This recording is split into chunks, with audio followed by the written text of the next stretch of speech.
நாகை மாவட்டத்தில் விவசாயிகள் குறுவை சாகுபடி பணியை மேற்கொண்டிருந்தனர்.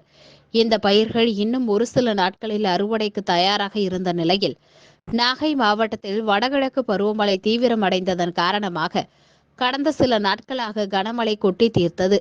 இதில் பெரும்பாலான குறுவை பயிர்கள் தண்ணீரில் மூழ்கியும் ஒரு சில இடங்களில் நெல்மணிகள் முளைக்கத் தொடங்கிய நிலையில் விவசாயிகள் கடந்த 2 நாட்களாக மழையில்லாமல் மந்தமான வானிலை இருப்பதால் அவசரமாக இரவு பகல் பாராமல் அறுவடை பணியை மேற்கொண்டனர். மேலும் வருகிற 26ஆம் தேதி வங்கக்கடலில் புயல் சின்னம் உருவாகும். அதன் காரணமாக அதீத மழை நாகை மாவட்டத்தில் பெய்யக்கூடும் என எச்சரிக்கை விடுக்கப்பட்டுள்ள நிலையில் விவசாயிகள் அவசரமாக குறுவை அறுவடை பணிகளை இரவு பகல் பாராமல் மேற்கொண்டு வருகின்றனர். மேலும் மழையில் நனைந்த நெல்மணிகளை காய வைக்கும் பணிகளும் விவசாயிகள் ஈடுபட்டுள்ளனர்.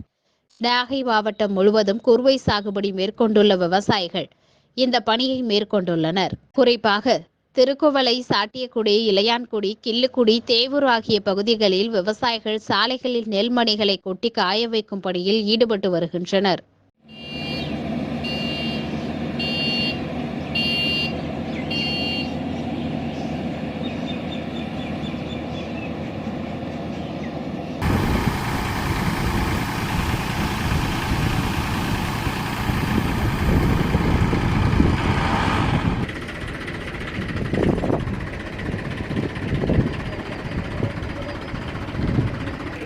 சீவட்டதான்